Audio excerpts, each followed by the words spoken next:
Yeah, well, you're absolutely right. I've run in districts, of course, when I was in the U.S. Congress that was pretty much dominated by Democrats too. But the timing's right. The issues are right. It's been 40 years since we have had a Republican governor here in Washington State. The seat is going to be open this time around.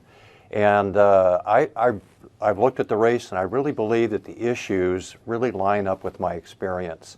And those issues are obviously public safety, and secondly is homelessness, which is really substance abuse and mental illness. And then third is the economy. And I also like to talk about education a lot. And people are looking for some moderation. Mr. Reichert, you were, of course, a congressman, and I wonder, when you look back to the debate around that period of time, if you recognize the Republican conference that we have today in Washington. I absolutely do. I have watched some of that discussion. You don't really disconnect from that world after you leave it, so you find yourself on C-SPAN sort of following some of the committees, sadly. Well, and of course, speaking of still being involved in the world after you leave it, at this point, Donald Trump isn't even the Republican nominee. He's just a former Republican president. And yet it's been proven that he actually holds a great deal of sway in the halls on Capitol Hill. And it has kind of underscored, sir, if you will, that there are some more Trump allied Republicans and then those that are not so much. How do you present your campaign to both ends of that spectrum of what the Republican Party is today? Is that really possible? It is possible. Fortunately, I've had the opportunity to work with President Bush and President Obama and President Trump, and I still have a lot of friends back in the House of Representatives and also on the Senate side and from both parties. So I think there's a great advantage in having those relationships already built in Washington, D.C.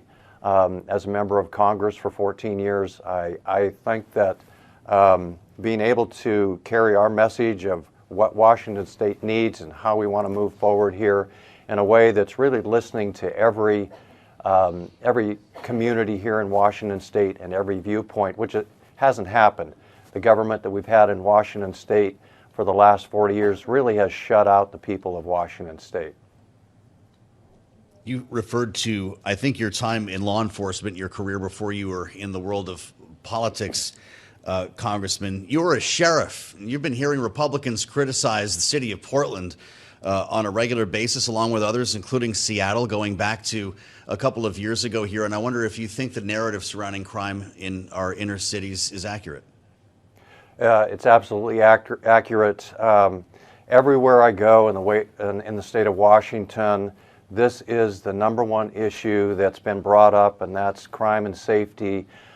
People are worried about going to work and even going home, their kids going to school, and being safe. We are 51st in the country as it relates to the number of police officers per capita protecting the citizens of Washington State, 51st including Washington, D.C.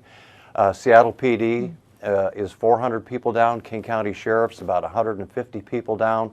Our crime rate in Washington State is actually increasing rather than decreasing. We're letting violent criminals out of our state prison.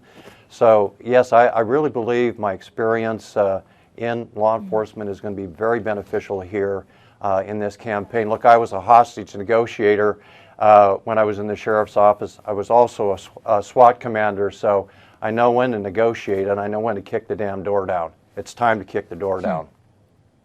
Well, on needing to negotiate, just finally, we have about a minute left with you, sir. Even if you were to win as a Republican governor, it's highly likely that Democrats would still control the state legislature. How do you get anything done in that scenario?